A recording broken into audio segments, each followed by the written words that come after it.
So what we're going to do today, okay, you said that, so is it only you that already have something that they're working on Figma Motion? Is that only you?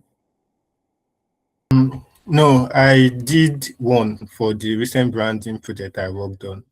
So I All did a right. few branding and it worked out. All right, can I see it though? Because today, basically, right, the original plan for today is to have those who are already working on like something to share so that we can go by it. Anyway, they are facing challenges, then maybe I will share like my thoughts, I will share like my words, and you just see how it is and how like complex stuff look like. And I will tell you how like complex stuff are built, because some people just feel like it's too complex, a lot of things are coming on at the same time, but everything's actually like built like little by little. I actually like tweeted one time that, you know, the big stuff, they're actually built by little components, just small animation here, small animation there, small animation here, small animation there, will just form one very cool scene. And so yeah, that's it. So that's that's the initial plan for today. So yeah, do you want to share with us what you are working on?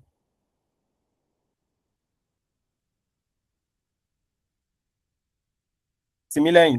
Okay, I would love to do that, but please let me check for the file. So I'll get back. All right, that's fine. Yeah. So like who else? Aisha, you said you were working on something, yeah? Yeah, I'm already done with it. I've went over to the devs, but I could just show you if that's fine. All right, that's fine. That's fine. Okay, let me Let's let me open my Figma. yeah. So who else has been working on something on Figma Motion that you want to share? Let me too go through my file so I'll check out the stuff that I've exported here. So like I did one experiment yesterday and it was really interesting. I already see like possible use cases for it. The last class I ended with teaching, okay, I ended with like doing a UI animation, but I also ended it with showing them um, masking. Masking is a very vital technique in motion design. Like if you can master masking, you can do a lot of interesting things. And yesterday and day before yesterday, I just proved myself right. Like there are a lot of possibilities with masking. I was also like trying out possible ways like we can animate text, and I also found another very cool way of animating text.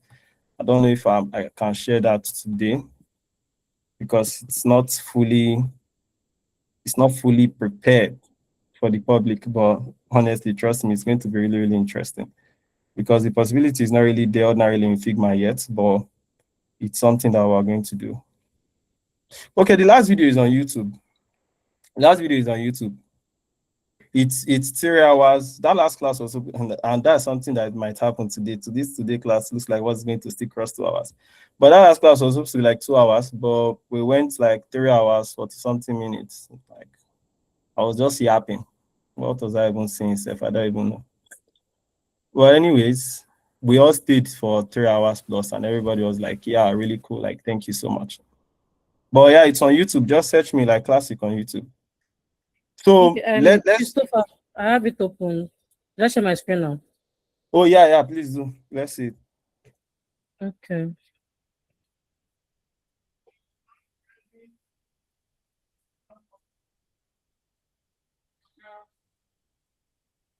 Can you see my screen? Yeah, we can see your screen. Okay, let me just restart it.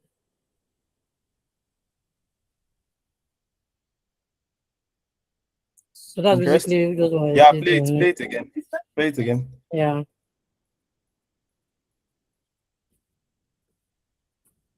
Oh, like that's cool. Yeah. That's cool. That's like playing with like Yeah, position, yeah, scale. scale and position. Yeah. Yeah. That's really cool. All right. So Thank you. we have like so far well, I've been able to do like some really cool stuff in Figma and yeah. So I think this was the first like complex one that I did. I showed this one in the previous class. Those that are following me, you must have seen this. This one is from the X update that I first saw. And this was how it went.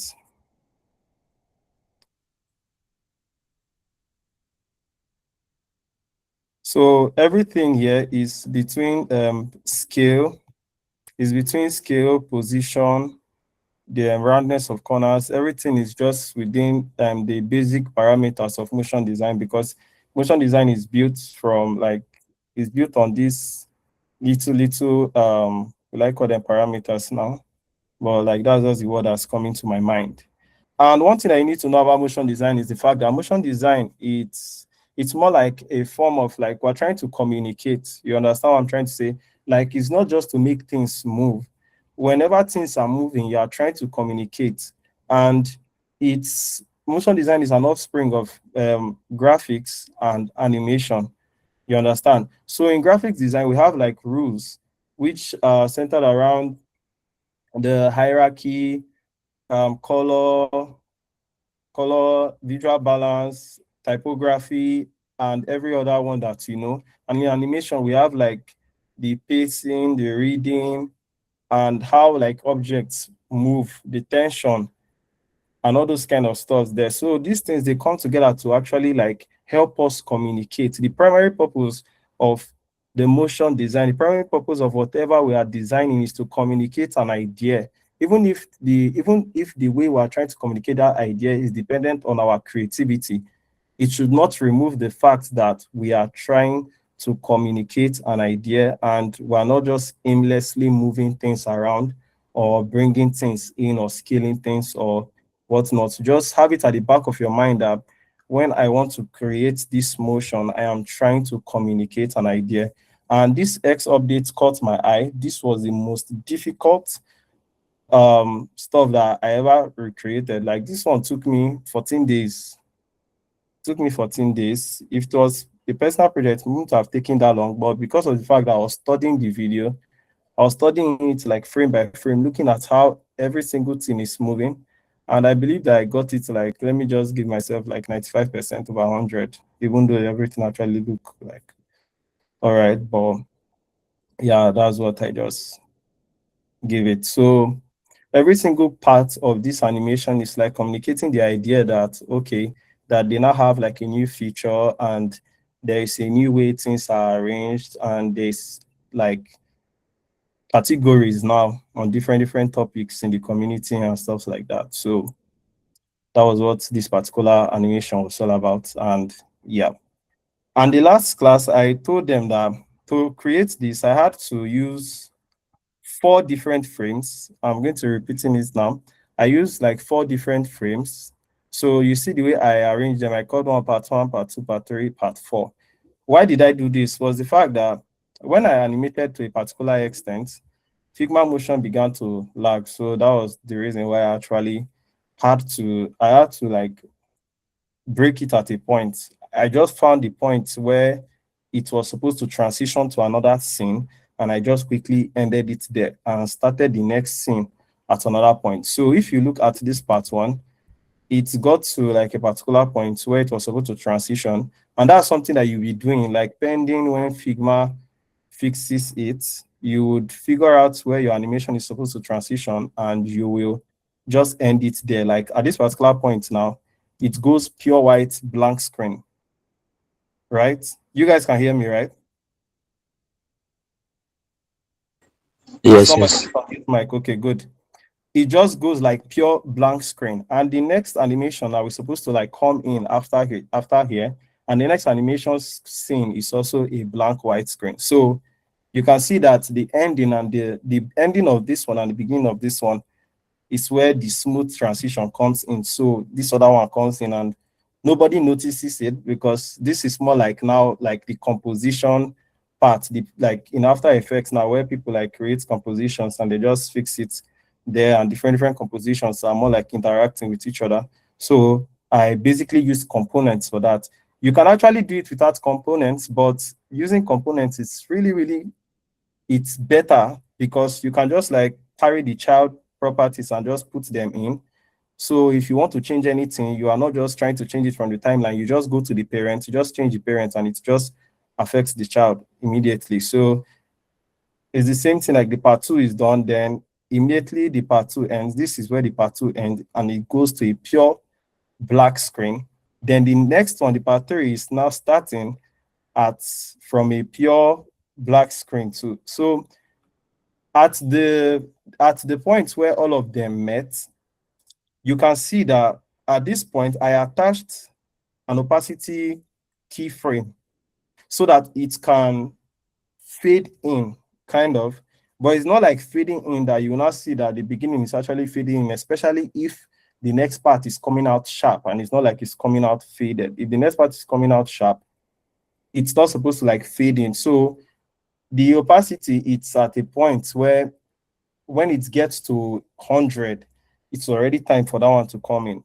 I don't know if you get my point, but you are going to just figure that out. And by doing this particular one, it gave me an idea on how to like tackle more difficult stuff. And that was just the most interesting part of exploration. Like whenever I explore, I actually like going for like very, very difficult things, because when you do the difficult things, it makes your mind like come up again. I'm hearing a sound. Is somebody trying to ask a question? Okay, somebody's giving thumbs up. All right. So yeah, so the more difficult stuff you try in motion design, like me, I curated a Pinterest mood board just for motion design. Like the motion design that are there, man, like they are really, really interesting. They are really, really interesting. I've not really had time to like go through them one by one, but I just see them, I watch them, I'm like, wow, like I need something like this in my arsenal. I need something like this in my arsenal. And when I get them, I look at them, I try to recreate whatever is there, and it gives you experience. To be honest, the fact that I was able to pull this off, it made this one very, very possible. Very, very possible. This one was not easy per se, because now I had to like start from beginning. This is more like my work now, creating the storyboard, because this is more like the storyboard. And storyboards are very, very important in motion design, because like I said, if you remember, I said motion design, the aim is to communicate. The aim is to communicate. And if you are looking at these visuals right now, you can see that these visuals are good. For motion design to be really, really cool, your visuals have to be good. Like the graphics has to be really, really good. So you need to have like strong background in graphics. If you are not in a team where, okay, like there's a graphics guy that pushes the mood board to you, and you are just a motion guy that like, creates the motion.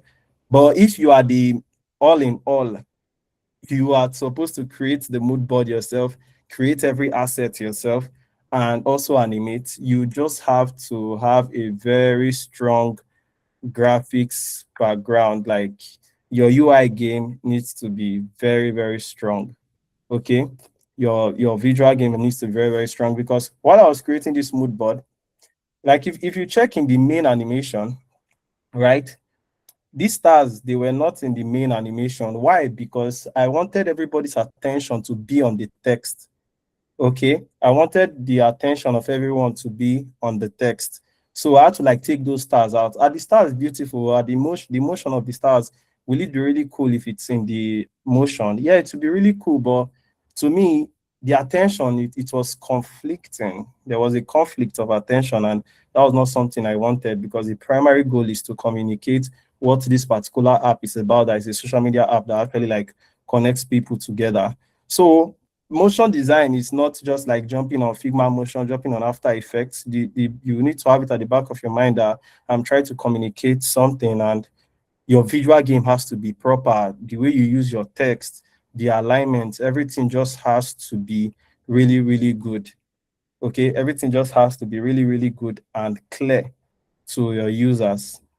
And the way things move, the way things behave needs to be really, really clear, because you don't just want people to just vibe and they don't even know whatever they were watching in the first place. So the fact that I was able to like pull this off gave me the mind and the confidence to actually create my mood board. And when you are creating, I say my mood board, my storyboard, when you are creating a storyboard, right, you are creating a storyboard with the mind of, I am going to animate this. You understand? When you are creating a storyboard, you are creating a storyboard with the mind that I'm going to animate this. So you are not just creating things like randomly. Because whatever asset you're putting on the storyboard, you are remembering that you are going to pick it up, you are going to place it on the screen, and you are going to animate it. So that was why I made sure that this my scroll effect, I made sure that, okay, I need it to like, it's going to scroll fast. So I need to like prepare the mask. I need to prepare the glass effect because I wanted that glass effect there. Once the arrow like flies in, it goes, it screws up and it flies out. Like, you understand? Things are just like flying up and down. So basically, yeah, that was like the concept. So whenever you are designing your storyboard, you need to do that with the mindset that I'm going to animate this, especially in Figma, because right now in Figma Motion, when you are animating and you are using a lot of frame, I'm talking about frame now, like the frame, right? Your animation sometimes is just going to be lagging left and right, especially when you want to mask. If for any reason you want to mask an object, it will be advisable, especially if the object is going to be really big or it's going to be like many of them in the particular scene, it's advisable that you just use a rectangle, okay? From my experience, because I like went deep into this, I stretched it, especially if your system is not really strong, because I use a MacBook Air M4, like for this particular, since I started like Figma Motion, it's my MacBook I've been using. So you try to use a rectangle and you mask it, because looking at these pictures that I made, right, I would have just chosen to use a frame, but no, I did not use a frame. Looking here, you would see that it's a mask, because it would have been easier to use a frame, because of course, once you put an image into a frame, it's just mask it up. But I already understand that this guy is going to lag if you just have like a lot of frames coming in. So I have to like make sure that it's a mask, okay? It's a mask. So I've spoken of like, what we're trying to do is communication. When you are trying to explore, you can always go for like, simple animations when you are starting, but you should have it at the back of your mind that the more difficult animations I try, the better I become and the more I understand how these things work and how these things move. Now down to the animation itself. Sorry, excuse me. Having notifications here. See what's going on. Okay. All right. So down to the animations here. Let me take you like the same way. You see the thing, right? The fact that I was able to, you guys can hear me, right? Because at Intervals, I need to declare. Somebody just unmute. Yes, we can hear you. All right, but you're understanding you're understanding my explanations, right? Yes. Yeah, sure. Yeah, for my end. Is anyone lost? Is anyone lost? No. Is the silence no? So basically it is new, so it looks somehow complex, but with time. Okay. How I've not started. No. But anyways, Are like you sorry? Are you going Alright. to have a Q&A session later after this? Yeah, but we are. Actually, we are. Just prepare your questions, though. Prepare your questions. If you have time to wait, we are surely going to have that. If you have a question, surely you can always wait. But yeah, we're going to do that. So the fact that I was able to like tackle this and I figured that, okay, there's something that's going to be lagging here. And okay, what if I just like distribute my animations into like different screens so that I can marry them together later on? Because the fact that I was able to think about this thing was because of the fact that I know how to use CapCut. Like if you know how to like use like video editing tools, you just know that okay, you can always overlap scenes and you can always like bring them in and find a way that they can always like mix together. But the idea from doing this really difficult project was what made me to be able to like do this particular one. And this one was just like 4 parts, right? This one was 4. Why this one had 5 parts? Like look at them, 1, 2, 3, 4, 5. And This was how they are like individually. So you can see like the speed of the arrow. One thing I noticed in motion design is the fact that you are trying to beat time, right? So as much as you can, you want your text to come in as fast as possible in a very good manner. And when they come fast, they should be able to stay long enough for people to be able to read and they can leave. Okay. So one thing I notice, I see a lot of people, their text is coming in and it's coming in really slow. Like it's slow. Like, why is it slow? Like, why should we be waiting for your text to arrive? It should come in like really fine, really slick, but it should come in quick so that I can easily read it. So that the time that you'd have used to animate it in, it would be used for the text to stay on the screen so that people can read it. All right, so that people can read it, so they can easily communicate whatever you're trying to communicate to people. And so that was what was there. And like I said, in the mood board, I sent in, I'm always in the mood board. In the storyboard, you can see that with this text, all these stars were here. All right, these stars, they were here. But during animation, I noticed that regardless of the fact that, okay, those stars were beautiful, they were cool to be there, but from my own opinion, they were conflicting with the message. So I just wanted everybody's eyes to be on the text because that was the best way I felt the communication can go through, since the text will not be there for long. So there was no need for people's attention to be distracted by the secondary objects that was around. So that was why I made sure that they just like rotated around and, you know, spinned and faded out so that people can easily see. Yeah. So that is that. So this one is for marketing, like video, right?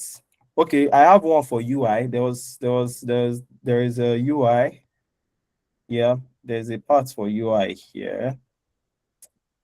There's a part for UI here. Where is it? This part one, part two. Let me see. There's a part for UI where it's went out. Okay, it should be the ending part of this one. Where is it? Okay, yeah. So here is the part where animated UI, because I know that, okay, we have like different designers here, and motion is the part where a lot of design fields meet. I don't really think there's any design field that does not use motion. Basically, if you're a brand designer, if you feel that your work is sweet, just add motion to it and you're going to see the difference. You're a product designer, you feel that, oh, my work is killer, add motion to it. You're going to see the difference. You're a marketer, graphic designer, you feel that, my work is all in all, add motion to it. You're going to see it. Website designer, if you like, oh, this my website is banging, add motion to it. You're just going to see how clean it's going to be. So the Figma Motion tool now, it's more like a platform where different designers can meet to like do different things. So this more like a UI design scene. And you can see that as it was coming in, I actually did this towards the end of the last class. So you can always visit that video, because now I have to go through like the beginning again. So yeah. So far, does anyone have a question? Because we're about to go straight to how the basic works now. So yeah, let me go back to the meeting and observe. All right. You got ask a question, Aisha? Okay, thank you. So I wanted to ask, how did you link the storyboards into a single frame? Like, you have part one, part two, part three, part four, but the storyboards were were more than the part frame you created. Did you like combine them into a part frame? Then how did you now finally link those parts together into one motion screen? You do use Okay. like prototype after delay at any point? Yeah, those are my questions. No. I did not use prototype. I've not really checked how prototype links in Figma Motion. I've not seen that. I've not actually checked Okay. that. Like, Figma Motion. I've not linked it. I've not tried any prototype settings with Figma Motion before. So I'm going to explain that to you. I'm going to explain that to you. All right. Ayobami, right? Is that the pronunciation? Please ask your Yes, question. that's the pronunciation. Okay, so my question is, I have seen like a basic motion design video on YouTube. So when I was a little bit confused, and it's still new because I don't know any motion design. I've never done it. So when you were like taking us through everything now, you mentioned something about storyboard. So I wanted like a storyboard. In product design, we used to have something called mood board. I don't know if they have it in other forms of design, so where we put every single inspiration of what we take into a particular frame, and then we use it like as a source for our own particular design, basically. So is storyboard like a mood board? Because I understand how like the motion comes in, all the things you mix and everything. But the storyboard itself now, is it like a mood board where you now take everything you want to do and then input put everything into a frame to be able to like get your full motion design? I don't know if you get what I'm saying, basically. And then Yeah. the thing about CapCut you mentioned too, like, is it all also the same thing as putting in all these steps into overlay? You add the song, you add the voiceover, and all those things. You keep piling them over and over, like on top of each other. Is that like how the basis of what motion design is? Because that would like increase my understanding of it.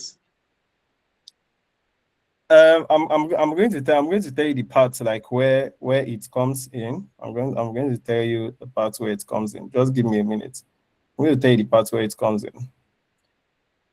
All right, guys, please update them online that we have started, so that like, can you just take a minute, just use your phone and update on Twitter, depending on where you saw this, on Twitter, on TikTok. I think we used to repost on TikTok. Just repost or add to your story and say that we have started. So you guys have like similar question. Your questions are similar. So your questions are similar. So I'm going to answer that. So for Aisha, let me explain. Storyboard is more like a sketch, high fidelity prototype of how your app is going to look like. Okay, it's a high fidelity concept, right? This one is a high fidelity. Storyboard on a very, very, very basic level, it's done on pen and paper. Okay, it's done with pen and paper. It's used in movies.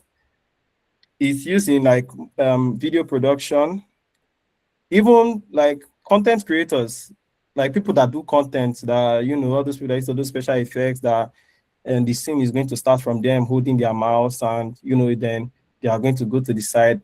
That it starts from there. People just use pen and paper to do their storyboard. So in motion design, we don't really go from pen and paper, right?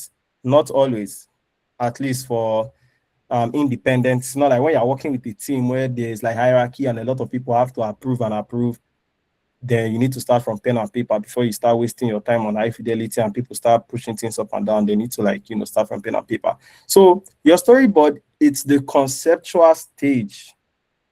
Your mood board is the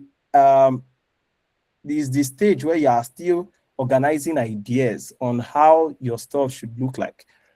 Let me check here if the mood board, not sure the mood board it's here, but I took like, there were some pictures that I took that were pointers to what I was to have, right? I'm just looking for them. I can't. They are mood boards. Let me check. I'm zooming out too much. I can't find them. Or are they here? I did not just arrange them here. But yeah, like I got like, well, mood boards for this. Don't think they are inside here. But yeah, the mood board basically, or I moved them from another file because I had to like transport these files from one particular file. So I believe like the mood board should be on that file.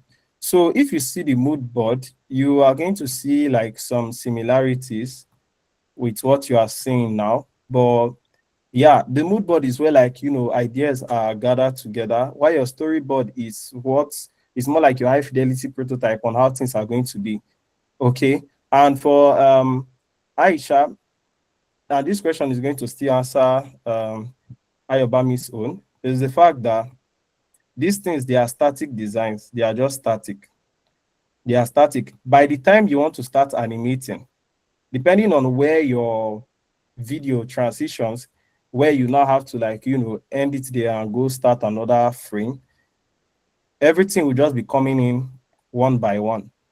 Okay. So I think it's time for us to go practical, and let me just start with this. So let's just start from the first part, like position.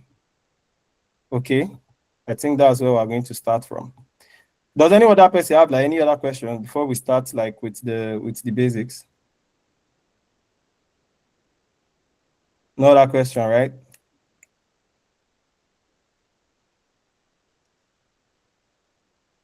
Okay. No other question. So you guys can hear me, just to be clear. Good. All right. So let's just begin. Let's just begin. Okay. So this is a storyboard. This is a storyboard, and this is the story. So the story started from here. All right. So let me take my frame, and I'm using a MacBook Pro. I say MacBook Pro, MacBook Air. So, or desktop. So I just use like the normal MacBook Air. Okay. So this is a mask group. I'm going to just select the both of them, and I'm going to bring them here. I'm going to paste them. I don't want them to come in like that. What kind of frame size? Okay, this is MacBook Pro. Let me just use the same frame. All right, so let's start from position, right? So we have started now, so pay attention. So let's start from like position, which is the first. So when you come into Figma, right? If you are new to Figma, you just go and check introduction to Figma. But those are already like used to Figma. This is the panel motion, and you can see that it's in beta. So any issue you are facing, just believe in your heart that they are working on it behind the scene. So let's start from position, which is the first parameter here. But before this, Figma has like existing animation like features that you can use that dictates position, scale, rotation, size, and opacity. You can always check Figma page for that, because I use like custom Bezier, so that I like having like full control of the whole stuff. So I'm not going to really bother myself with that. So I'm just going to go straight to position. So here is the timeline, right? Here is the timeline for people who are already used to like video production. Here's the timeline where you watch your animation play, where you adjust the timing and the properties of everything that you are animating. Here is the timeline. And at this particular point is where you play or pause your animation. And you can actually change the timeline values from millisecond to second. Okay. So me, I'm already used to millisecond on Figma Motion, so I don't want to put it in second. And with millisecond, it helps me to tell the tiny help me to actually set like smaller time frame to objects. So let's just start with position first. So we're working with this storyboard. Okay, so position is the first parameter that is here. Every beginner should like just pay attention. Position is here, and this tiny diamond shape that you are seeing here is what they call keyframe. And what does keyframe do? Keyframe locks the value of that parameter that you are selecting its keyframe. It locks the value. That is the number. It locks that value to a timeline. And you're going to see that now. So for instance, one thing I always do is the fact that if I place my object at the particular position they ought to be at the end of the life cycle of the keyframe, I'm going to explain that to you. So I'm going to lock in, since our first text, hey, is at the center, I'm going to lock it in. So I'm going to tap this keyframe, I'm going to tap it. I'm going to drag it to, let's say, how long do I want this thing to come in? So let's just say 800 milliseconds, just for a start, 800 milliseconds.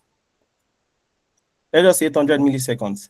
And the beginning, let me see. The beginning, it's going to be, I want it to come from here. Okay, I want it to come from here. I don't know, I've forgotten how the initial one came in, but I just want it to come from the side. So I am going to watch this arrow here. Look at the position keyframe. You can see my arrow. I am going to, you can see that it's more like it's spread out, pointing two sides.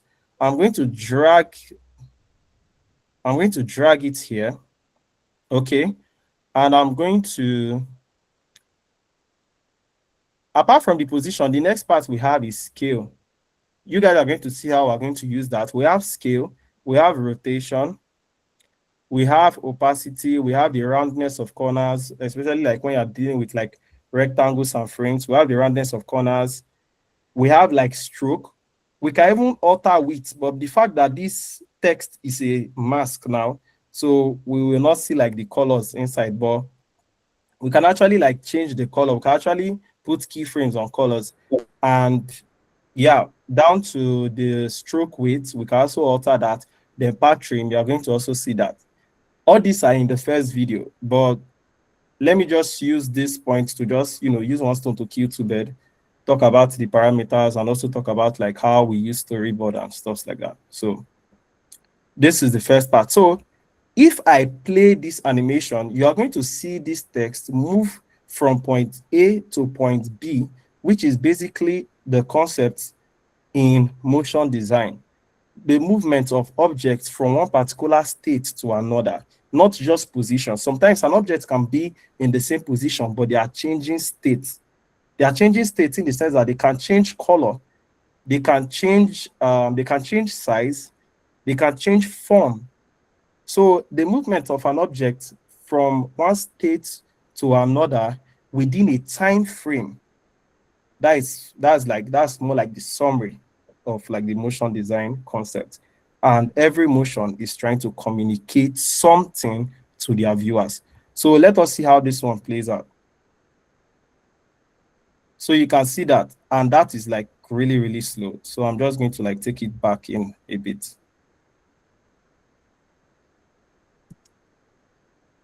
Still too slow. All right, so another thing I want you guys to pay attention to is the easing, because if you watch how this text came in, it hit hard at the last point. So what I want to do is looking at this, I want you to look at this particular area. This is where we control the easing. Easing in the sense that we're controlling the pace at which it starts and ends. Okay, if you want it to start very fast and end very soft, or start very soft and end very hard and fast, this is where we do that. Okay, and at this point, for me, I want it to start fast and end soft. So what I'm going to do, I'm going to drag here. This is like the custom base here. This, if you check the first class, the first video, you are going to see them there. So I'm not going to dwell on that so much.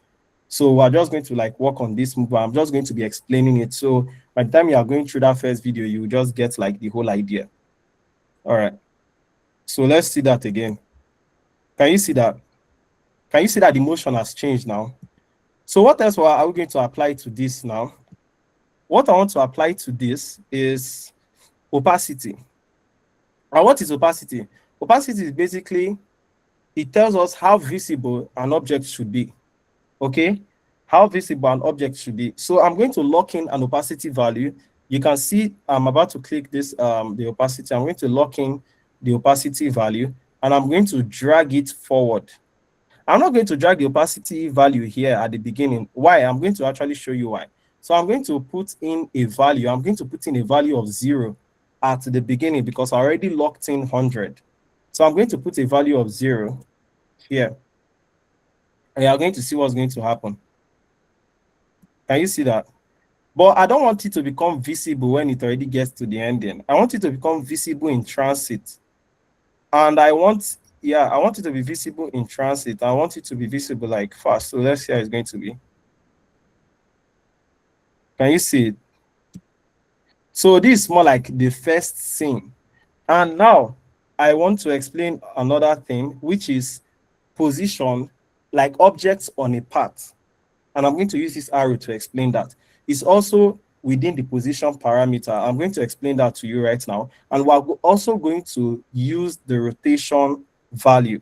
Okay, so let our text come forward. I'm going to take this arrow here, right? I'm going to take this arrow here. Oh, the arrow, okay, the arrow came in. Yeah, the arrow came in. Hey, the arrow like sliding, but yeah, let's just do that. So I'm going to take this arrow here and I am going to rotate it upwards. Yes, I'm going to rotate it here. And what am I going to do? I'm going to lock in a position keyframe. Please pay attention. Whenever I lock in a keyframe, for those who are not used to keyframe, whenever I lock in a keyframe, it shows in the timeline because it's easier if I lock in the keyframe of the exact position my object is supposed to end before going to where I want to just change the position randomly so that I can have an accurate ending of the object. I don't know if you get my point, but along the line, you are going to actually get it. So I first of all like lock in the object, like the ending object before I, go to where it's supposed to take from the beginning. So you're just going to see something now. And I'm going to go to the beginning. So I lock in position keyframe, and I'm going to also lock in rotation keyframe. I'm going to lock in rotation keyframe, and you're going to see why. So I've locked in position keyframe, and I have also locked in rotation keyframe.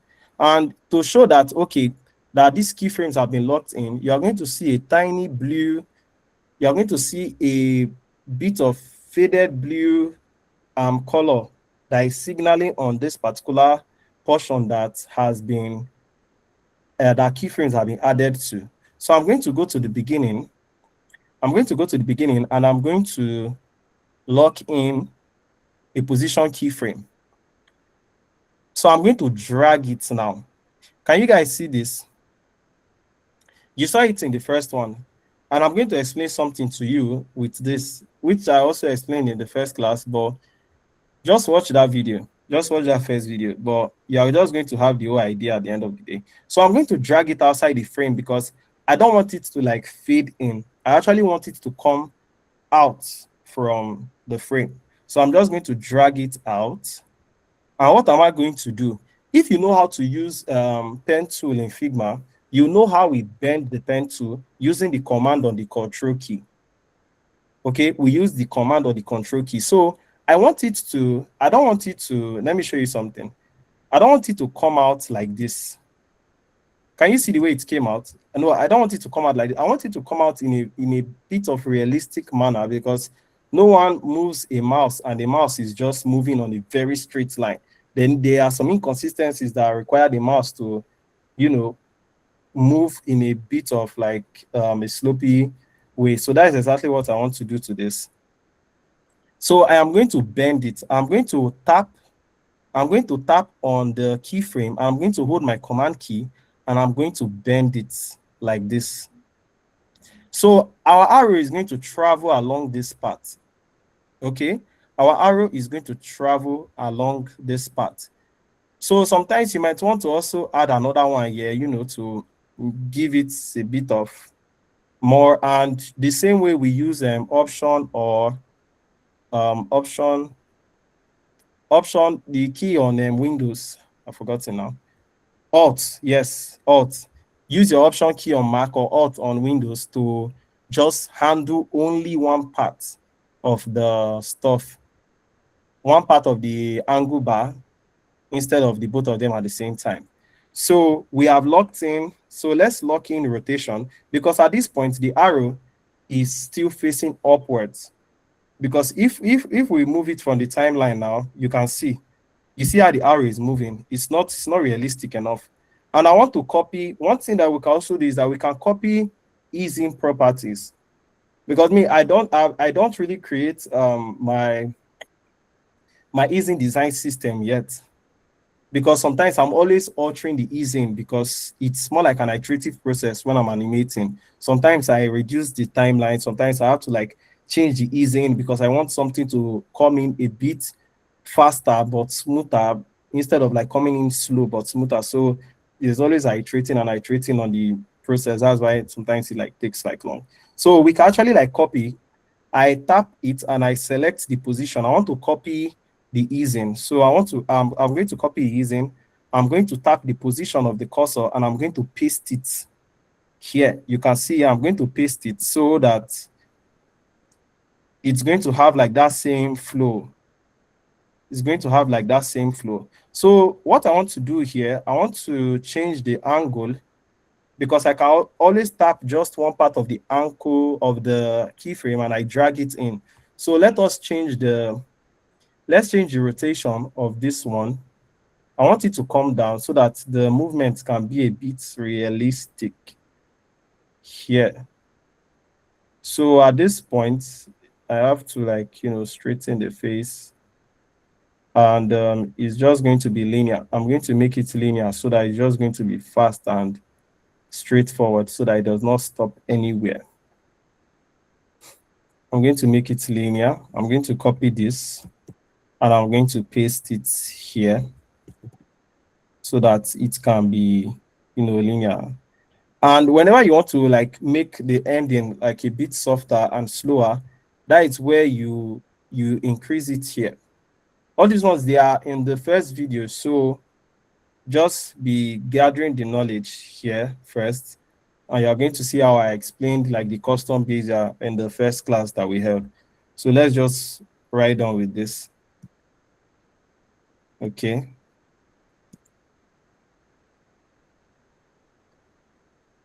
All right. So I'm going to take this one back outside and we're going to move on with our storyboard. All right. Can you guys see it? Does anyone have any questions so far? Let me go back.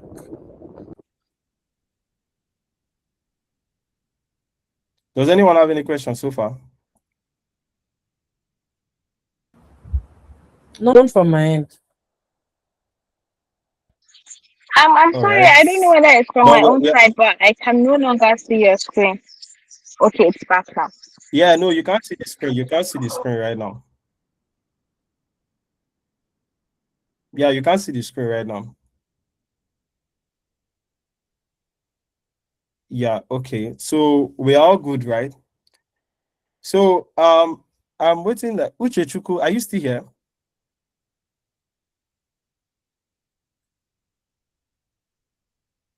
Uchechuku? Is it Madu Mere, the guy that said that he's not new to Figma? Okay. Yeah, I said I was waiting for you. I said I wanted to see like what you were working on.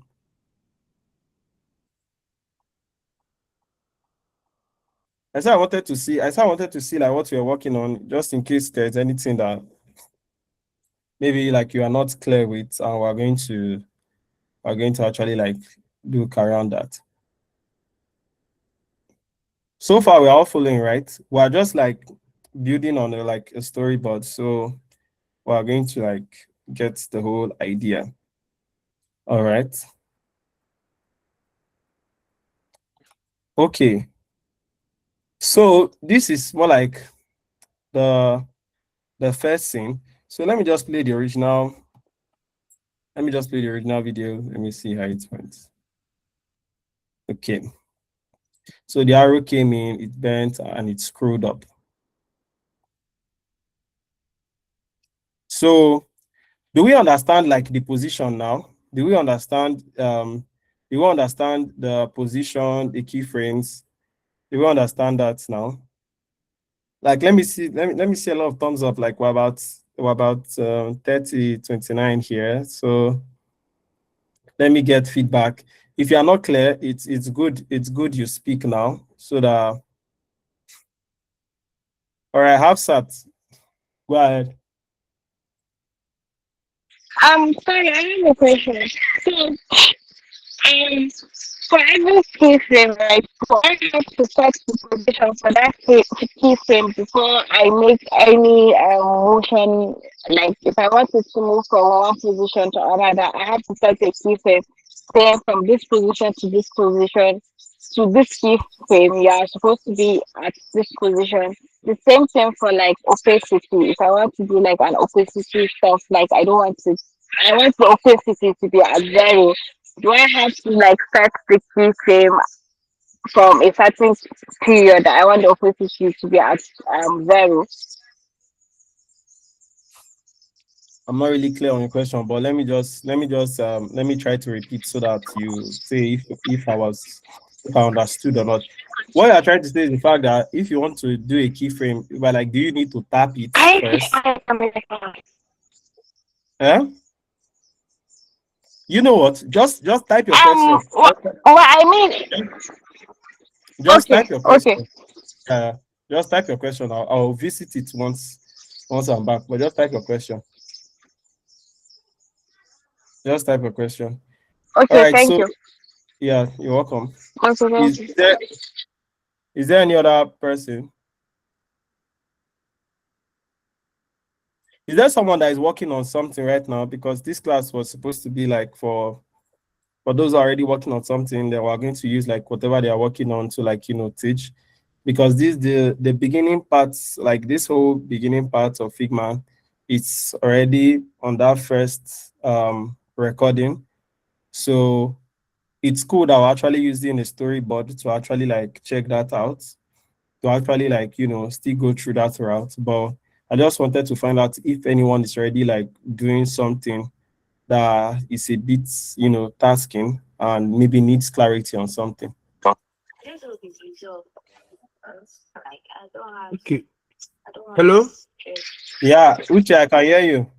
Yeah. Before I was having issues with my mic, so now I've resolved it. So that's why I was typing. Oh, all right. That's Yeah. good. Okay, I've been working on some things, but it's just basic stuff. Like I've just been using it to just basically was just positioning, like just position, like animate normal animation. So that's what I've just been doing, sha. But I just wanted to know, like the way you used to do your own, like the ones that the stuff I used to see on Twitter, like the thing just used to wow me. So I just like that's why I'm here, like to know more about that stuff that you just normally do, just normal animation. All right. So meaning I'm on the right track now. Like with what I'm doing right Yeah, now, I'm on the right track, right? yeah. But this keyframe is confusing me. Like this keyframe, like I just don't know like what it does, like the keyframe. Okay, you're not really clear on what keyframe is now. So okay, I'm going to explain keyframe for you. I'm going to explain keyframe because all right, I'm going to explain keyframe. All right, so is there any other person?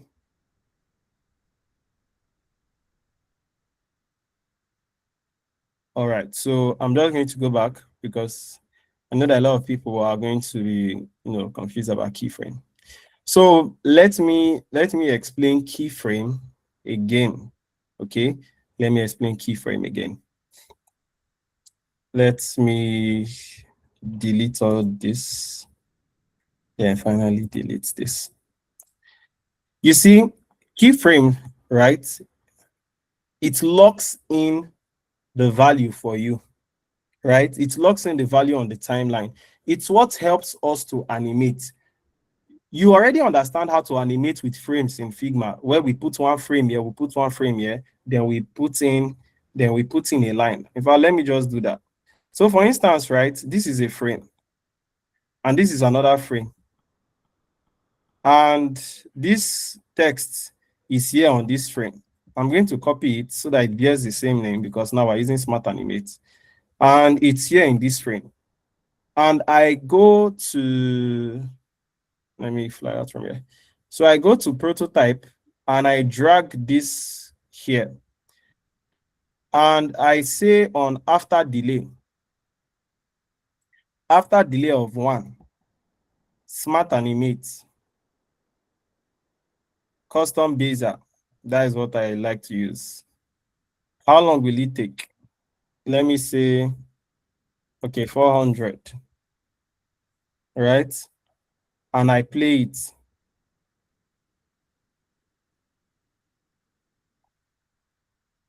Let's just wait a bit for it to load up. So what I'm trying to say is, this frame is your keyframe. It has locked in this text value at position 114 in the x-axis and position 85 on the y-axis. Why this frame here is your end keyframe. It has locked in this value at position 154 in the x-axis and position 281 on the y-axis. Do you understand what I'm trying to say? So this is our keyframe work on the timeline.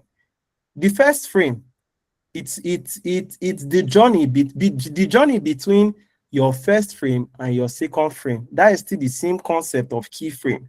You have locked in one value here and you have locked in another value at the other side within a time frame, because this is the time frame. If I tap this now, this is the time frame, the duration at which this animation is going to move from point A to point B is 400 milliseconds. Same thing here. If I take this value and I drag it upwards here, and I come in here, and I lock in the position keyframe 1, that is my first frame, and I move to 400 milliseconds, and I lock in another keyframe, that is my second frame. I lock it in, and I will drag it down. In fact, once I drag it down, automatically it locks in another keyframe. That's why they call it keyframe. Is the frame, the key, they have locked it there, keyframe. That is the particular frame at which that object is at the beginning of its life cycle. So the ending part where the object is at the end part of its life cycle. I don't know if you get the point. So after 400 milliseconds, if I drag this hay downwards, you can clearly see that. Can you see it here? Can you see it playing here? Can you see it playing here? Just unmute your mic and say yes if you can. Yes. Good. So it is the same concept. Frame by frame, keyframe. If for any chance now I want this text to rotate, right? I am going to come to this frame and I'm going to rotate it. Automatically, this frame already holds my text at a particular rotational value and a particular position value. And if I leave it normal here, it will stay consistent at that particular, it's not going to stay consistent. It's going to be here, locked in this particular value, in this particular keyframe, and on this other particular keyframe, because its rotational value, it is at 0, and this particular one, it is, this particular one, let me come out. This particular one, it's at minus 77.67, and here it is at 0. By the time we check it out, you can see it. Let me replay it. Can you see it? Yes. So yes, that's the concept of keyframe. Keyframe. I have locked in the value of my object on different parameters here. I am going to the next frame within a time frame, and I will lock in another value here so that from this frame to this frame, my object is going to move a certain way to arrive here. So that's the whole concept of keyframe, frame by frame. And if I say that this text now, as it's at the bottom, let it just move out of the frame. I am going to duplicate this frame and I am going to drag it out.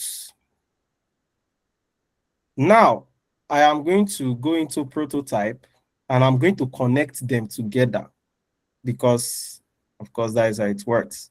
So I'm going to still put it on after delay, 1 milliseconds of delay. And you are just, you see, just check it out.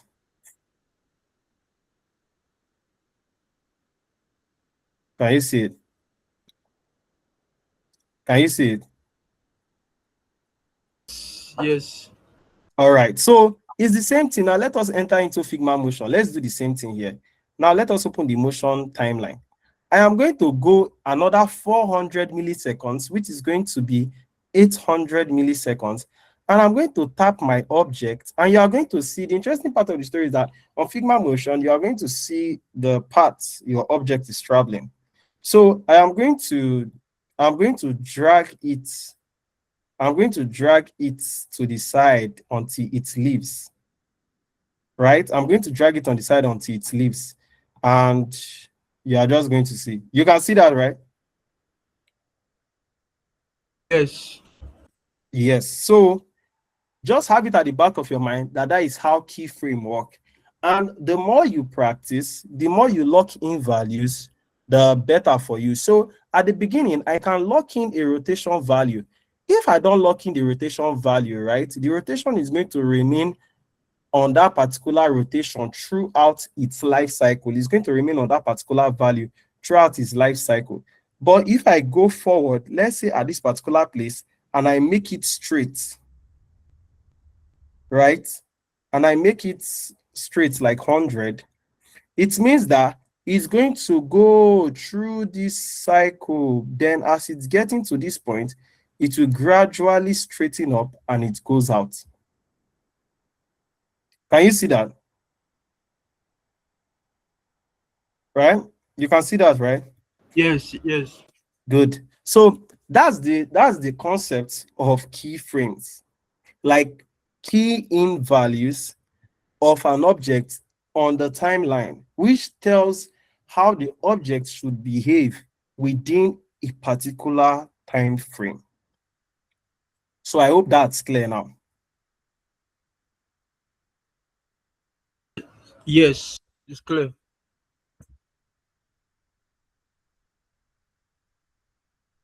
Afsat, you said you can't see my screen, or you can see it now.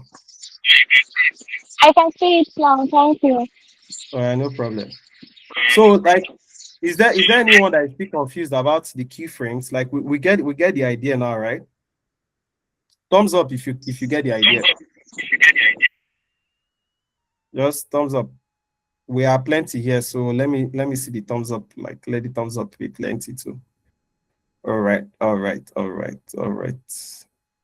I'm only seeing like 5 names. Are the rest preparing Indomie while listening to this? Are you in the kitchen?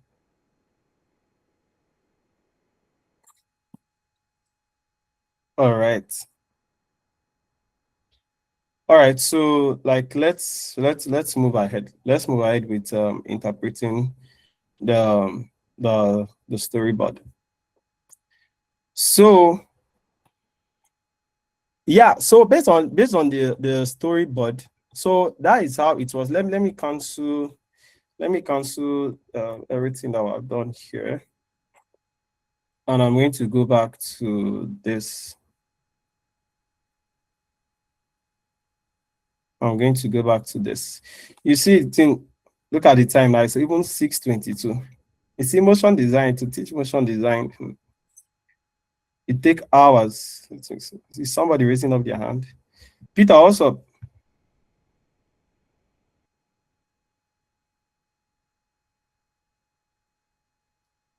You raised up your hand, or was it a mistake? Oh, sorry, I was stuck here. I forgot my mic is on mute. So, like I said, is it possible after this class you can like share us like this file or something? Share you the file. No, I can't share this file.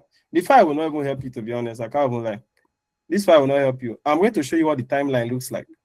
I did that in that first class. You'll be confused. There is nothing. Honestly, there's nothing. Even me, if I did not, towards the ending, I just get confused. The only good thing was that I was the person that made it. You get confused. Is it that the keyframe is confusing you? Is it that the keyframe is confusing you, or the way the objects are appearing is just confusing you? To be honest, but I can't actually like share the file. But the video will be on YouTube because I am recording it. The video will be on YouTube. The video will be on YouTube. Maybe because like I'm preparing a course, right? Like direct from beginner to I don't know how far I want to go with it, because I think I'm going to share that course into two, because I realized that just organizing like 2 hours class is not going to be enough for me to actually like explain this stuff, because I don't want to just teach like Figma motion. I really want to explain motion design like in a way where we can actually like use it for real world projects. You understand? Not just to like move things around, use it for like real world projects. So I will keep on like creating like YouTube videos, but I am working out a course, but it's going to be centered around Figma motion, because I already have like a lot of courses on After Effects, but this particular course is going to be centered around Figma motion. So just anticipate it. I'm going to try my best to cover up as fast as I can so that it can be out, but it's going to be on pre-order like at least maybe next week, so that those that can like purchase it on discounts before it drops. But trust me, it's going to be something that very, very valuable. Very, very valuable. Like, I kid you not. It's going to be very, very valuable, because I'm going to actually like spend time. That one now you use 6 months to go and digest it, to learn it step by step as fast as you can. But honestly, it's going to be something that is going to be broad and lengthy. Then after that one, I'm going to create another one where it's just for people that are really, really used to the tool already. So they can, that one is for those that already understand how to use the tool, but you don't just understand how some manipulations are done, or just basically how I think about it. Then maybe if I have time, I might just put a community together of just motion designers. I've always wanted to do that for about 2 years, but I've been too lazy. But yeah, that's it. But like this class, you can always revisit it on YouTube. Honestly, you can always revisit it on YouTube. So please don't worry. This class can always revisit. It's always be on YouTube, and I will still continue to create videos on YouTube and post. I'm going to create videos on YouTube and post, but my course is also going to be there. But when did you discover motion design? Okay, as a child, though. As a child, I used to do motion on paper. I was really, really like, this one is story for another day. Maybe when we organize class to gist, but this class is not for gisting. But I discovered like motion design as a child, basically. I actually wanted to become an animator. That's why I went to study computer science. But as a child, I just found it interesting. I was like browsing about it. Okay, the YouTube channel link is here. Just scroll down. You are going to see it. The YouTube channel link is there. You are going to see it. So let us ride on. I really wanted to show you guys something cool I figured out today, but this is more like a beginner setting still. So let me ride on so that people are not confused, so that this class will be more valuable. Or since we already have this in the first class, should we just create something new? Or let us just ride on with this storyboard, because this storyboard is really, really something that people just need to figure out, but it will still be in the course. So let's just go back to it. So the storyboard, right? It's more like the life cycle of your product. So we're going to move from here down to, I don't know how far we're going to go, but let's just go. Let's just go. So the first part is we already have a mask, because sometimes I usually like my text to glow sometimes. So yeah. So let's start again. We're starting with position. So like I said, for instance, yeah, if I lock in a keyframe here and I drag my text here, and I now move to the front at, let's say, 400 millisecond, and I now move my text to 400 millisecond, and I move it forward, I cannot really tell where the center is. I might just try to like use like visual like to just tell, right? So it's going to be like difficult for me to actually like tell where the center, but I can just like guess and say, okay, here is the center. But instead of going through this tedious work, this is what I just do. I make sure that my objects are in their right position, and I lock in a keyframe at that accurate position that they are at the point where I want them to be. Okay. So for instance, I say like in the space of 300 milliseconds, let me lock in my position, like the endpoint of my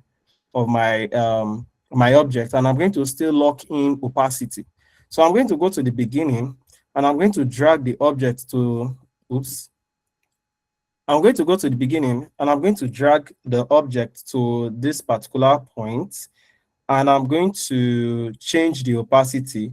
Once you change the value of any object in which you have locked in a keyframe, automatically it adds a keyframe at that point.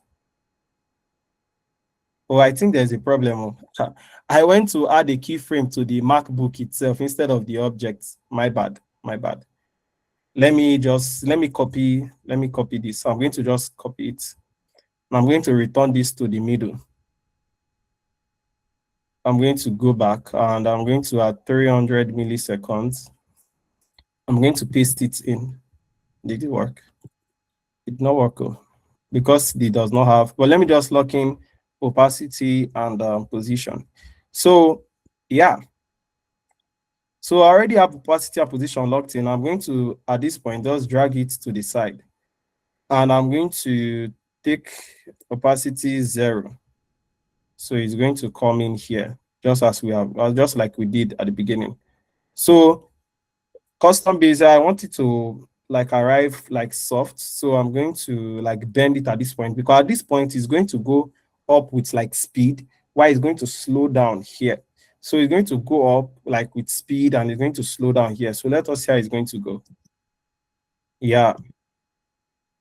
So most of the time I like my objects revealing themselves at the middle of their life cycle instead of revealing themselves just at the ending. So at the beginning, I just allow them to like just go, and before they get to the end, they're already visible instead of me waiting for them to get to their endpoint before they become really, really clear and visible. I just like them being clear sometimes, depending on the context though, on their like movement there. So once the text is out, there are objects that are within it that I want to move so that it will look as if it's glued up. So the first object is here. I'm going to lock in a position keyframe, right? And for this one, it's different because this is not its endpoint. This endpoint is going to be here, but it does not really matter because it's not something that is going to be visible at the end of the day. So its position does not really matter to me, just as long as it's not showing in the text. So I'm going to drag this one behind here, lock in the first keyframe, and I'm going to move it forward to like, because extra 100 milliseconds or so, and I'm going to drag it past. So let us see how that one goes. And linear is okay. I want it to move at a straight, consistent pace. So let's see how it goes. Can you see how fast that thing is? I don't want it to be fast. I want it to slow down. Let me see. Can you see that? Can you see that glow? All right. So now, instead of me to, because there are two glow effects that are there. So instead of me to select this one and start doing the same thing for it, what am I going to do? I'm just going to copy the property of this first glow, because you can actually copy the property of an object and give it to another object. I hope I have the time to show you guys more example as the class, like towards the end, because those are one of the things that I like recently like used a lot, and I've tested it many times. It works. You can copy the property of an object if you want the next object that you are giving the property to, especially when it comes to movement and scale, right? If you want that object to behave that same way, you can actually copy that property and give it to it. So that is exactly what I want to do here. There's no need for me like doing and going through the same process again. I will just select the property. Are you seeing the way I'm highlighting it? I am not tapping it to copy. If you tap it to copy and you paste, it will paste the object itself and not just the property. So what I do is I highlight. You can see I'm just highlighting only the keyframes, even though it highlights the whole object at this point. But when you select only the keyframes, it copies only the keyframe, even if at the end it's showing like it's highlighting the whole object. So I'm going to Control C, and I'm going to tap the next vector, and I'm going to paste it. Now you are going to see both of them move at the same time. Can you see it? They are moving at the same time, but I don't want them to come out at the same time though, because it's supposed to be zoom zoom, not zoom. Is it like zoom zoom? Like, you understand all those kind of effects, like, yeah, movies and stuff. So I'm going to take this one forward. So one moves and the other one like follows. So yeah, let's see how it goes. Can you see that? Now, what am I noticing in this second one is the fact that where it stopped now, it is showing. And there's something that I did not actually tell you guys. If, for instance, I want to move an object around, right? Like I want to just change its position. Maybe my initial idea was to have it in one particular position and I've already given it all the values it needed. But now I want to change its position, which might actually alter some of its values. What I just need to do without altering anything, with only just changing its position and everything remain constant, I'm going to tap the bar itself.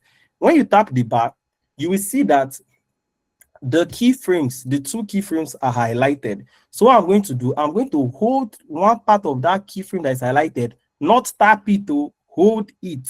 Because if you tap it and release, you have selected only one part. And if I drag it, only one part is going to move, meaning your objects now have a different direction that it is coming from. It's coming from the top. So I'm going to Control Z, and I'm going to tap the bar. Then I'm going to move this guy forward a bit, so that at the end of his life cycle, I don't have to see it anymore. Okay, so let's go back again. All right, can you guys see that? So I did this by masking. Okay, I did this by masking.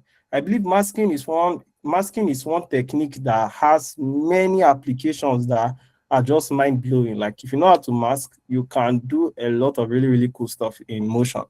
So basically I masked this, and yeah, I added those two glow, just like effects on it. So when our text come in like, hey, then the next text will come in. So let us just give property to our arrow. So our arrow, let's have it here, right? Let's have it here. So I'm going to, when the text comes in, the arrow also comes in. So I'm going to lock in the arrow position here, and I'm going to drag it. I'm going to drag it backwards here. Okay, like I told you guys, you hold your control and you bend, because I want it to come in a bit natural. And I'm going to copy the custom bezier of this, and I'm going to paste it here. Okay, now I'm going to take my arrow to the front, because I don't want it and the text to just come in the same time, even though I guess that was what I did for the original. But let us see how it comes in. Did you see that? And also I want to lock in a rotation keyframe. So I'm going to lock in a rotation keyframe here. And I'm going to go to the beginning, and I'm going to rotate it here, because I want it to, then I'm going to come to the middle, and I'm going to straighten it up a bit. Okay. And I'm going to make it linear, so that the movement can just be like consistent, instead of it's like, you know, coming in slow, going out fast. And I'm going to like paste it here. Let it just be linear, but let it end a bit soft here, so that it does not like hit hard. So yeah, so let's see how it goes. I want it to come in a bit slower, please. Yeah, let's take it down a bit too. All right. So in the space of let's say less than a second, our text is in. And once our text comes in, we want, because since it's just on its own, so the idea is, hey, stop scrolling alone. So our text is going to go out from here. So now we want to lock in another position. Just pay attention to what I want to do here, because we're about to do something like a bit different again. Okay. Now from here, right? Look at my timeline. Oh. From 300 millisecond to 800 millisecond, our object is supposed to remain at a particular position. Then from that point, that is when it's going to go out. So how do we make sure that our object stay at a constant position throughout that life cycle? Or let me use the word at a constant value or property, because it's not just about position now. Sometimes you want the object to remain at a particular color, at a particular rotation for a particular position, on a particular position for a particular time frame on the timeline. So what am I going to do? I'm going to copy these values here. I'm going to copy them, and I'm going to come here. I'm going to tap it. I'm going to come here after the 800 millisecond at the point where the last glow faded out, and I'm going to paste it there. Now, what does this help me to do? It helps my object to stay at that particular position, so that by the time I want to add my new position value, the new position value kicks off after the last glow has passed. So now let me show you what I mean. Now I'm going to take it here, and I'm going to add an opacity of 0. Now I'm going to take that opacity backwards a bit, because I want it that while on transit, it goes out. And this same to, okay, is it okay? Okay, I think it is. So let's see what happens now. Just watch. Can you see that? It waits. Now, what happens if we don't include? What happens if we don't include these particular ones that we just copied and paste, like pasting the same value as that particular place to keep it at a constant position and value? What happens if we don't do that? I'm going to show you. So I'm going to cut this out, and you're going to see what's going to happen. Now let's play it. Can you see that even before the last one comes in, it was already going out? That was because between this frame and this frame are two different values. So once the object has arrived at the value of this frame, it's quickly going to the next value on the timeline. So for it to remain constant, it means that the next value has to be the same value that it's coming from. So within the space of that keyframe, the object remains constant. That is how we keep an object at constant value during a period of time, especially when we have another object that is doing a performance, in quotes, like an object is doing a performance. Just like we had to keep this text object at a spot just because these glow objects are having a performance, and that's where the focus needs to be on. So I'm going to Control Z and return those values back, and you're going to see the difference again. So it waits and it moves out. So from this point to this point, we have to keep the values constant, so that at the middle, it has to, allow these vectors to dance around. Then once they are done dancing, we add the first constant one, then we add the next keyframe that they have to go out from. Is that clear?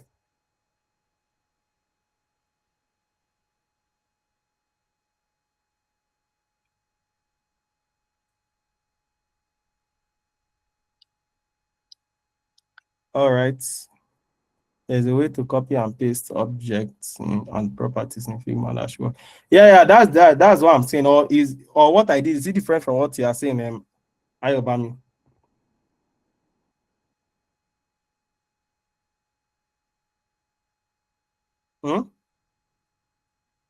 Is Ayobami still here?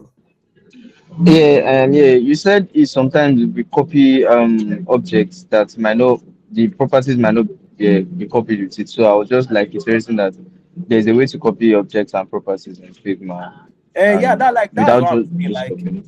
if you that is exactly what I was saying. I said like if you highlight, there's a way you will highlight it that it will copy the object when you just only want to copy the property.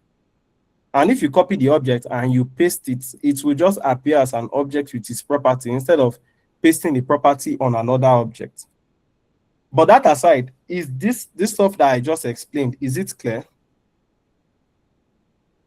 Yes, it is very, very clear. If Let it's me clear, have it please. about this. Yeah, let me have a thumbs up if it's clear.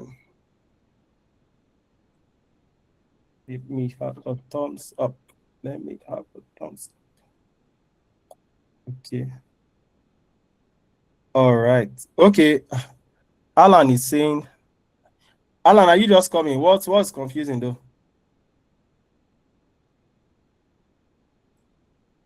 Justice, you have a question? Okay, guys. Good evening. Is just that I came in a bit late though, so I'm just Okay, that yeah. explains. Yeah. But what's confusing though? Well, I'm still looking at it. I'm still looking at the Don't worry. whole. Yeah, I Okay, okay. understand. There are videos on YouTube, but you can also check my channel. Like there's a video, the one that we used for the last class, right? The one that we used for the last class. Okay, sir. Yeah, the one that we used for the last class, the ones that we create for that. So that one is there. So you can actually like check that out. All right, so let's all right, cool. Let's move on. Okay, but before we do that, I think you should remind your friends that we have started, and we might not actually like close by 7. So let's go and update them on Twitter, on TikTok, wherever you actually saw this. Let's just use like let's just say like 2 minutes to just update them and tell them that like we're still on. People should come with their questions. I don't know, like is there nobody like building with it? Like nobody's building with it. Okay, I have like few people that were building with it. Is there nobody like building with it, like had questions? There was this guy that reached out to me on WhatsApp. I'm here to see him. Let me try to message me. Let me message him.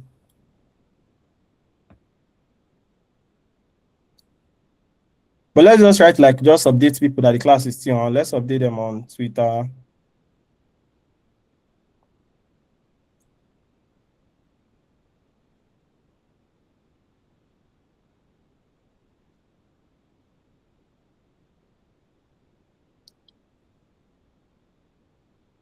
Let's update them on Twitter, on TikTok.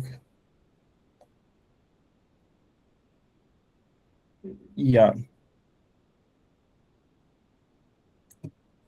All right. Let's move on.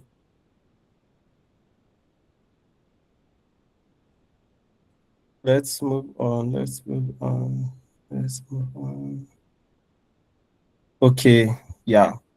We're still on the storyboard. So based on our storyboard, I think we're done with the first scene. So the next text that is coming in is stop. So how is stop going to come in? So I'm going to copy it because I am not animating in this frame. I am going to be taking the objects one by one to where I am animating. They are objects. It's just because this is Figma. If this was After Effects now, all these things are just going to be somewhere, just like the way it is in CapCut. It's not that you just be moving them up and down. But this is Figma, like their own interface is different, and our working frame is something that we can even move up and down. On After Effects, you can't be moving the frame up and down. Or in CapCut, you can't be moving the frame up and down. So let's copy the other text and let us come in here and we're going to paste it. So we're going to paste it. I'm going to make sure that it's at the middle. Good. All right. So now it's at the middle. And let's remember that our first text came in, it glowed, and it's waved out this way. So what am I going to do? At this particular point, I'm going to lock in my keyframe. Position keyframe locked in. Opacity keyframe locked in, and you can see it here. Please try as much as you can to name your layers, right? Just try to name your layers always. So what am I going to do? I'm going to drag this guy this way. Okay, no, I'm not going to drag him here. I need to go forward in the timeline. So I'm going to look for 400 milliseconds. So let us say this is 1100. So I'm going to go a bit above 1400 milliseconds because I want 400 milliseconds. And I'm going to our end keyframe. This is what it is. So I'm going to drag this one here, and this is going to be the start keyframe. So this is the start keyframe basically, because our text already disappeared here. So at the point where our text disappeared should be the point where this one should be coming in. Okay. This should be the part where this one is coming in. So I'm going to take this one out. All right. Then I am going to take out the opacity, 0. And yeah, I'm just going to give it like a smooth ending. I'm just going to share same with its opacity, basically. So I'm going to bring its opacity because I want it to be visible while in transit. I don't want it to be visible at the ending. I want it to be visible before the ending. So I'm just going to reduce its opacity life cycle, its opacity journey, right? I'm going to shrink its opacity journey so that it gets to its destination early. So let's see what happens now. Let's go. Can you see that? So it delayed a bit to me. So I'm going to take it back so that immediately it just moves. Immediately it's trying to move. I'm going to drag it back here. And I'm going to reduce this guy. I want him to come in faster, like very fast. Like I said earlier, right? You want your text to come in good, but at the same time, you want them to come in quick so that people can have a lot, like good time to look at them. The time you will take to, make your text come in some kind of, slow and elegant manner, that time would have been used to allow people to visually see your text properly and get the idea. Because like I said, motion design, we're trying to communicate an idea. So yeah, here is it. Good. I like this one. I like this one.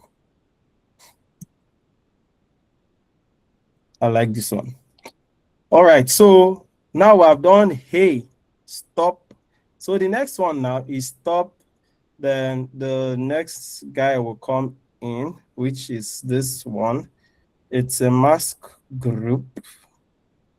But something up is here, something up is down. So I'm just going to copy the 3 of them.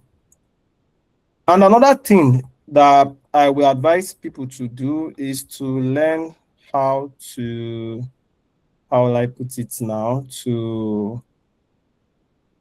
Let me not say learn how to design. Should that be the word? Is somebody raising up their hand or they just came in? Somebody raising up to Solomon, what's up? Hi boss, good evening. Yeah. Thank you very much. I kind of want to ask for a favor. The scrolling text with the marks, I have never done it before. I have no idea how it's done. I don't know if you could take it from the scratch. All right. Thank you. All right. Yeah, let me do that. I can do that. Let's first of all disintegrate. All right, let me just take them all out. First. So what is actually happening here is, number one, we have like a group of scrolling text that I group together. Trust me, you want to be using a lot of group and rectangles when you're animating in Figma motion, except maybe you are just animating UI that you are not masking. But anything that you want to do, like you want to mask anything, just use rectangles, use group, avoid frames as much as possible, especially if your system is even low end. Avoid frames so that you not start catching witches. Anyway, so this is like the scroll. The idea is for it to have this scroll effect, but within a small frame. Okay, so how will I pull that off? So first of all, this is my first one. One. Two, I had to like get a rectangle that should fit. Okay, a rectangle that should fit. I'll come, let me just try something.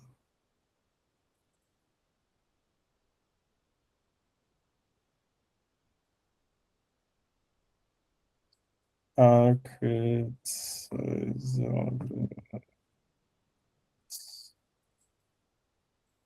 all right, sorry for that. So what I'm going to do here now is I'm creating the building block. So I'm going to make this like pure white. I'm going to go to effects. I'm going to go to glass. Okay, so this is glass, and the glass, I don't want it to have that white edges, so I'm just going to put the opacity of this one to 0. I know you will not notice it, but if it was on the colored stuff, you are going to notice it. Then the refraction, at this point, I was just testing things out. So we're just going to test depth, we want that effect inside so that people can be able to like see it a bit. So we're just going to just like play around this. And we're just going to, I'm going to take out frost. I don't want frost because I don't have any business with frost. No, I want it to be clear. If it's okay, then display, bam, like you see this one. This was the one that, this was the one. So this was glare points now. I'm just going to keep this one here. So what next are we going to do in this our manipulation?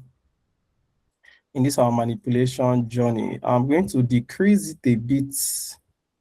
Yes, so this is where everything starts getting interesting. Then the last, not like the last part per se, okay, not like the last part is I guess it's going to be like the second to last. So I want to mask these guys up, everything like this. So I'm going to take it to the back, like masking, right? Masking, you want to put something inside another container, right? So whatever you're putting it inside has to be at the back. So I want to mask this whole object inside this rectangle. So I'm going to select both the glass, both the scroll. Let's just name it. Let us call it the scroll text, so that we can just easily identify it. So the scroll text and this one, then we're going to mask them inside this. So finally, they are inside here, but it's not yet done. I don't want it to be like, I don't want it to be cut off. Like I don't want to see that sharp cutting line. So what am I going to do? I'm going to select the mask itself, not the mask group. I'm going to select the mask itself, and I'm going to add another effect. What is the name of that effect? It's called layer blur. So what layer blur is going to help me to do is going to help me to just fade out everything so that everything just looks a bit smooth, that when the animation comes in, it's just going to be like smooth, just like that. So ordinarily, you would have asked, why did you not just stretch this one here? No, that was not the idea I had. I wanted this one to be like this. Then what did I do again? I had to like duplicate this one. You understand? I duplicated this one again, and I brought it up. Why am I doing this? Is the fact that this scroll text is going to scroll. Where is here? Y-axis. It's going to scroll on the y-axis. You will not believe. Can you see where this stuff has flew to? So that's why you need to be very careful. This is part of the things that the glitching I was talking about. Like, you need to be careful. Like, it has disappeared. Can you see it? We can't even find it anymore. I just have to cut it now and try to bring it back in. But yeah, just be careful though when you are trying to do all these things. I'll have to take it to the back now. So yeah, basically, just use your hand. Hey, can you see the way that it has gone again? Anyways, I hope you get the idea. So you are going to take it to the back. I'm going to take it to the back. I think let me just take out these two. So I will just be left with just the one at the center. The issue most of the time is the fact that this thing is in a mask. I'm always having issues like trying to mask things up. I was just, let me not say lucky. Oh, okay, I think I get the point, Sha. Let me just take this one back, and I'm going to take these other glasses outside. so that the stress will be less on it. I think that's what I'm going to do. Let me just take it. It's still happening to it. It's tiring. But yeah, did you get like the idea of how it was done? From that point, like you can animate it now, right, Solomon? Yes, I did. Yes, I did. Yeah. Thank So you. so that answers the question now. Yeah. Thank you very much. Yeah, you're welcome. So with that particular concept now, you can manipulate like many other things that you want to just like, add effects or add some certain kind of effects to, because one thing that really make motion really, really like fine, it's the fact that you can actually that was what I was saying, like, so that was what I was saying, like if you are able to like design, because you really want to know how to manipulate things, like sometimes if I'm just creating motion, like I used to think to myself, like somebody that does not know how to manipulate things, that has not really explored how to like create stuff, like how do they want their motion design to look like? That's something that sometimes I always like ask myself. That is something that I'll be solving in my course that I'll be preparing, because that is more like teaching people like asset creation and manipulation kind of. We're going to still even do character design. I don't know if you guys, I know you guys have seen that character that I created. To a good extent, you can actually create some animated characters in Figma and they will look really good and alive. So that's that. So far, does anybody have questions so that we can write them with our storyboard? Hey, it's 7 o'clock. Should we close? I think I've been sitting for like 2 hours. Should we close? It's 7 o'clock already.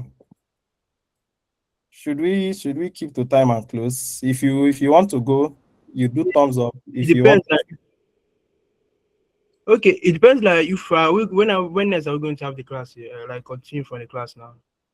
honestly, I don't know, because I have to be busy with some projects, and I need to start preparing that course, because the demand, it's becoming too much, and every day I sleep and wake up, somebody's on my neck that I'm supposed to be doing something, and I have not done that yet. Is there something that is not yet clear to you, so that we can just clarify on that? So I want to say something. So initially we were talking about when creating, we should try to be using rectangle, because I just tried I worked on few motions initially before, because I really wanted to share. So I then noticed that when you talked about frame, it was lagging. So I then, like, from the next project I'll be trying to work on, so I'll be trying to use the rectangle, because I'm even trying to open it on Figma. It's just lagging at this point in time. So I then noticed that it was because of the frame. Yeah, that's something I noticed. Like, funny enough, these things are like personal experiences. Sometimes that's why sometimes you really need to use these tools for yourself, because it's not everything you're going to see on YouTube. It's not everything you're going to see on YouTube. And one thing I said, like I made a tweet one time, and I was like, motion is something that, like Figma motion, like very soon is going to start entering like job descriptions as an added advantage. And before you know, it becomes a requirement. Why? Because we're stepping into a period where, because of the fact that AI can basically do a lot of things, they are now requiring you to have knowledge on a lot of things, to be honest. Like I saw Vassell, and one thing again I noticed is that some of these big companies, some of their recruiting, they are leaving it to the head of the department to do. So you see a post made by a senior or a principal, like a principal designer in a particular company, they are recruiting and they are telling you the person that they want to work with, like who they want in their team, the kind of person. It's not like, you understand what I'm trying to say? It's not like they are saying the company needs this, the company did that. No, they are telling you this is the kind of person I want in my team. Are you this kind of person? Are you this kind of person? Are you this kind of person? Are you guys getting my point? Are you guys getting what I'm trying to explain? Yeah. It's like you be a recruiting, and in the job description, it's not like this is what we expect at UBA or this and that. No. The GM is telling you this is the kind of person I want in my team. This is the kind of person I want in my team. Because I kid you not, yeah, motion, right, elevates any field it touches.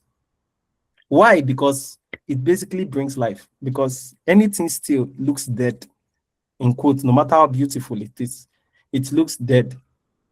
Pictures were fine, artworks were fine until motion pictures came into place. Like they were good, they were cool. But when motion pictures started entering into play, when people started drawing on paper, arranging many frames, like 24 frames in 1 second, people were blown away. Motion pictures entered the frame and it just skyrocketed. The movie industry today is so valuable, like motion pictures and everything. So whether you're a brand designer, your presentation game elevates once motion is included. You're a product designer, your CM, every time I look, there are some people's works I look at in Twitter and I am in awe. They are so beautiful. And I just imagine if motion was added to this, it would make so much sense. And in this, our present age where attention span is so low, one of the fastest way to stop somebody scrolling is when things are moving. And I have not seen any agency, branding agency, product design agency that brings out a case study and it's not motion design or it's not motion designed. I don't know if you guys have seen them, whether it's from Studio Koto, Pentagram, all their case studies, something is sliding up. You are seeing the thing, like you are literally seeing like the bento grids, everything is basically like it's moving. So it must not be possible, it must not be a must that you must be a motion designer, but sometimes like you just need to understand how it works. And very soon, teams are going to be, the way Figma is going, it just wants to be the all-in-one platform for creatives. So long before you know it, they will start beginning to ask you like, are you a product designer with background like in Figma motion? Like you can create like prototypes, like presentation or assets. Like, can you create assets? Like since the class has already ended, I think let me go through. I'm sure you guys have seen this, Yeah, I have. right? Yeah. Yeah. So this is something that I it's actually like going to be like a complete, it's going to be like a complete project. So I'm not going to like rush it now. I'm going to like settle down, create the storyboard, and I'm going to like complete it into like a complete project. Like these are the possibilities that are inside like Figma motion, and it's really, really interesting to see. Like I'm not going to lie, it's really, really interesting to see. It's really, really interesting to see like things that are really, really possible inside this tool. And I figured out, okay, this is something that I figured out like recently that I am going to use, like I'm going to actually bring it out like from a very like strong use case. So yeah. So this is basically like you manipulating like camera, but at the same time, it's making like it's like zoomed in. Don't know how to explain it, but it's easier when you like have it like done. But you guys can see this, right? Yeah. All right. So this was something that I experimented today. I really wanted to create something with it during the class, but yeah, like we have a lot of like beginners here. So I'm going to encourage you guys to actually like check out like that first video. I'm going to like encourage you guys to check out that first video so that, because it's 3 hours long, if you can go through it today so that yeah, you can actually like maybe show up on Friday. And yeah, so what we're going to do, like we're just going to like spread the news on social media, or we're going to meet in again on Friday. But does anybody actually have to think of that? It's not really easy in Figma motion like that though, but at least a lot of jumping up and down. If you actually know what you are doing, it might just actually save you, because there's this text that I was working on. There's this text. Let me show you. I posted it here. Yeah, I did. I posted it. Let me show you the first one. I was actually like looking for ways that I could animate text, because I don't want to just only having text coming from left and right, down and up. I want it to have like a bit of like character to them and have like this reset. And do you know the interesting thing about this thing is the fact that the interesting part is the fact that these values, I can actually like copy them and use them on another text if I want to. Anyways, all these things we might actually like take a look at them on Friday. We're going to take a look at them on Friday. Okay. So I think this is like the second one. And this one, I actually started with the text, right? The text, that's exactly what I was talking about. The text had the animation property. That animation property that I gave to the text was what I copied, and I arranged cards and I gave it to all the cards basically at the same time, and all of them just aligned with their position. I gave that same animation to the tiny circles. So there's a possibility of you just creating an animation style, right? Just creating animation styles and creating components of those styles and just naming them and just keep them, so that whenever you want to apply those animation styles, you don't need to start doing again from scratch. You can just go to the particular object that has it, just copy it. I don't know if Figma allows us to be able to like save these properties as components. Like I like keep them in system, because the only one I know that we can save is actually just these easings. We can create a design system with the easings, but like using like a combination of properties, just like the way I can pack position, opacity, and layer blur, and I will just create them as a particular design system together. But that aside, this is something that is really, really cool to have. Like, you can just create this stuff in systems and just like keep them. And this was the same I applied here. They just like slide in from the side. To actually do this text one by one, I had to like remove them one by one, so that you guys will not start asking, how did you make those texts moving one by one? That was what I actually did. That was what I actually did. So I think this is not the last one.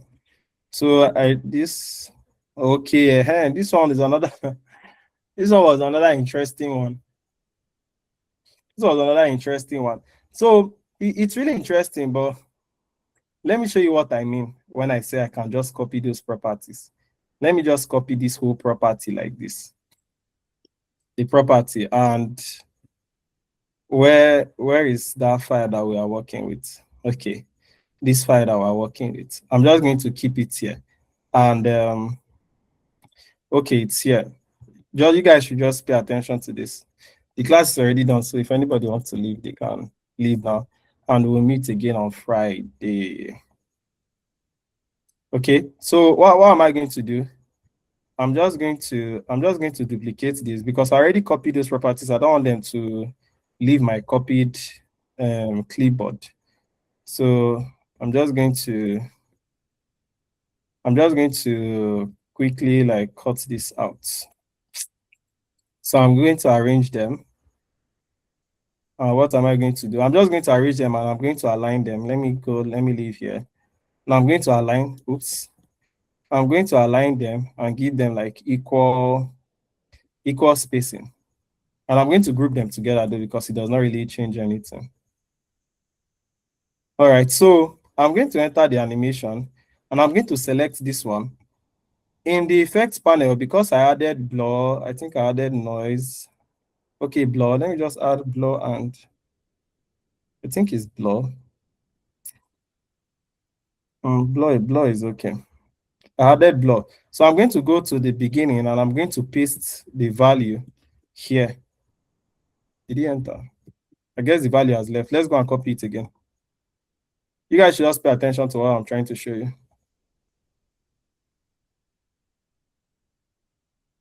So, okay, there's another thing that I actually did not show you guys. Can you see this big stuff here? It's actually, is it a square now? Yeah, it's a square, right? I kept like one big square because we can actually use like the parts to actually animate this, but I used a square instead because it's a bit faster. It's a bit faster for me to do. Okay, no, this is not it. Let me see. Let me see.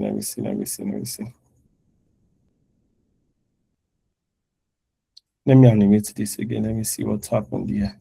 Okay, no, it's not a square. Let me just copy it. I want to show you guys something. Texture, noise. There's no need for noise. I'm just going to lock in all those other properties. Just pay attention to this. Where is it? So I'm going to select this and I'm going to paste. Okay, I'm going to paste. And if I paste, this is what is going to happen. All right. It just puts in the overview. And you guys should remember when I said that, I said something. I said that if you want to move an entire object with all its properties, not like you just want to move only the position, you will tap the bar itself and you are going to move it. So I tapped the bar and I moved it here. Normally, it's not actually supposed to change like the value of the place, but let's see how it goes. And I'm going to copy this same value. I'm going to paste it here. And I'm going to paste it here also for this guy.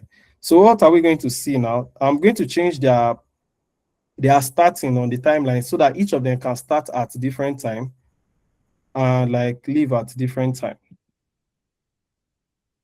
Okay, I think this one's supposed to come here. Why this one's supposed to come forward? So let's see again.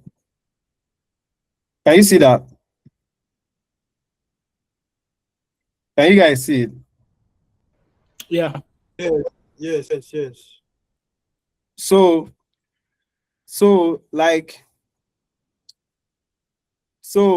as you can see, right, we can actually copy a property of an existing animation we have already made and like place it on another animation.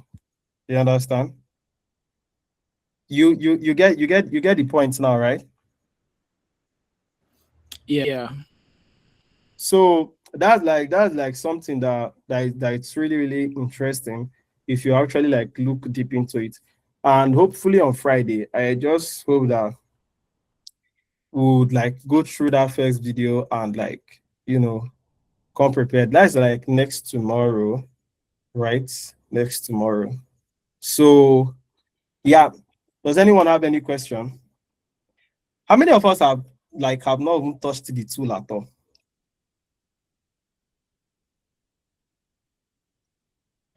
Okay, everybody have. All right. So we're already like working on something, right? Yeah. No wahala. All right, now, since there's no further question, so okay, I was reading one comment just now. He said I actually just bought After Effects course because I want to learn motion. Of course, you can always use After Effects. You can always use After Effects. That's just it. Me, I just like Figma Motion for the flexibility. And if it's not for maybe stuff like 3D 3D perspective view and 3D perspective view and use of like 3D objects, of which if I master it in After Effects, I can actually create all my scenes in Figma Motion. Then if I need a 3D effect scene, I can actually just do just that part on After Effects and export and just merge everything on CapCut, basically. But surely, like, it's really cool to understand how After Effects works, because After Effects, it does a lot of things. After Effects does a lot of things. But now we're talking about the product design space, the software space, and stuff like that. So yeah, may I have After Effects course too. It's sleeping somewhere. I have After Effects course too. I followed it to a point and I was like, bro, what's going on here? But yeah. So guys, let's see how we can like reschedule. Let's see how we can like have another class on Friday. On Friday. Friday is weekend. Friday night is into Saturday. So let's see how that goes. I don't know if people will be very busy. But let's see how that goes. But let's try to share. Let's try to share on our socials, and we would meet. We would try to like meet again on Friday.